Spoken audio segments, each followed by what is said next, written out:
Remake చేయడం ఆషామాషి విషయం కాదు. అదొక ఛాలెంజ్. ఒరిజినల్ కంటే మనం నిలబడగలమా అనేది ఎప్పుడూ ఛాలెంజింగ్‌గానే ఉంటుంది. ఇది నేననలేదు. మన మెగాస్టార్ చిరంజీవి గారు ఓ సందర్భంలో అన్నారు. ఆయన చెప్పింది నిజమే. రీమేక్ చేయడం అంత ఈజీ కాదు. ఒరిజినల్‌లో ఉన్న సోల్‌ని చెడగొట్టకుండా మన నేటివిటీకి తగ్గట్టు మార్పులు చేసి మన ఆడియన్స్‌కి కనెక్ట్ చేయడం చాలా కష్టం. అప్పుడప్పుడు అవి వర్కౌట్ అవుతాయి. కొన్నిసార్లు కావు. ఇప్పుడు మనం చిరంజీవి గారు తన కెరీర్ స్టార్టింగ్ నుంచి ఇప్పటి వరకు రీమేక్ చేసిన మూవీస్ ఎన్ని, వాటి రిజల్ట్ ఏంటి అనేది ఈ వీడియోలో చూద్దాం. ఈ వీడియోని చివరి వరకు చూడండి. నచ్చితే ఒక లైక్ చేయండి. నెంబర్ 1 చట్టానికి కళ్ళు లేవు. ఈ మూవీ 1981లో రిలీజ్ అయింది. ఈ మూవీని తమిళ్లో విజయకాంత్ నటించిన సట్టంవరు ఇరుత్తురై నుంచి ఎస్ఏ చంద్రశేఖర్ గారు తెలుగులో రీమేక్ చేశారు. ఈ మూవీ మంచి హిట్ అయింది. నెంబర్ 2 విజేత. ఈ మూవీ 1985లో రిలీజ్ అయింది. ఈ మూవీని హిందీలో అనిల్ కపూర్ నటించిన సాహెబ్ అనే మూవీ నుంచి ఏ కోదండరామరెడ్డి గారు తెలుగులో రీమేక్ చేశారు. అలాగే ఈ హిందీ మూవీ కూడా సాహెబ్ అనే ఓ బెంగాలీ మూవీ నుంచి రీమేక్ చేశారు. అండ్ ఈ విజేత మూవీ తెలుగులో సూపర్ హిట్ అయింది.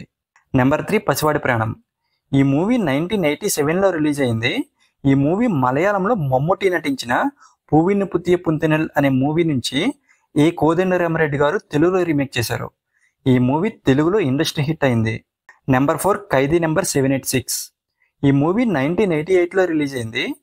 ఈ మూవీ తమిళ్లో విజయకాంత్ నటించిన అమ్మన్ కోవిల్ కిలాకెలై అనే మూవీ నుంచి విజయబాబునాయుడు గారు తెలుగులో రీమేక్ చేశారు. ఈ మూవీ తెలుగులో బ్లాక్ బస్టర్ హిట్ అయింది. నెంబర్ 5 అభిలాష. ఈ మూవీ 1983లో రిలీజ్ అయింది. ఈ మూవీ యండమూరి వీరేంద్రనాథ్ రాసిన నవల్ అభిలాష నుంచి మూవీగా తీశారు. కానీ మూవీ కోర్ ప్లాట్ మాత్రం 2 అమెరికన్ మూవీస్ అయిన the man who dared and beyond a reasonable doubt అనే మూవీస్ నుంచి ఇన్స్పైర్ అయి తీశారు. ఈ మూవీ కంప్లీట్గా రీమేక్ కాదు, జస్ట్ ఇన్స్పైర్ అయి మాత్రమే తీశారు. నెంబర్ 6 రాజా విక్రమార్క. ఈ మూవీ 1990లో రిలీజ్ అయింది. ఈ మూవీ తమిళ్లో ప్రభు నటించిన మై డియర్ మార్తాండన్ అనే మూవీ నుంచి రవిరాజ పినిశెట్టి తెలుగులో రీమేక్ చేశారు. ఈ మూవీ తెలుగులో ఫ్లాప్ అయింది. నెంబర్ 7 ప్రతిబంధ్. ఈ మూవీ 1990లో రిలీజ్ అయింది. ఈ మూవీ తెలుగులో రాజశేఖర్ నటించిన అంకుశం అనే మూవీ నుంచి రవిరాజ పినిశెట్టి గారు హిందీలో రీమేక్ చేశారు. ఈ మూవీ హిందీలో సూపర్ హిట్ అయింది. ఈ మూవీతోనే హిందీలో చిరంజీవి గారు డెబ్యూ చేశారు. నెంబర్ 8 ఆరాధన. ఈ మూవీ 1987లో రిలీజ్ అయింది.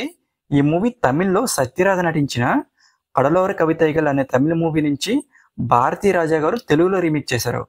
తెలుగులో ఈ మూవీ డిజాస్టర్ అయింది. అలాగే ఇంకా కొన్ని రీమేక్ మూవీస్ ఉన్నాయి.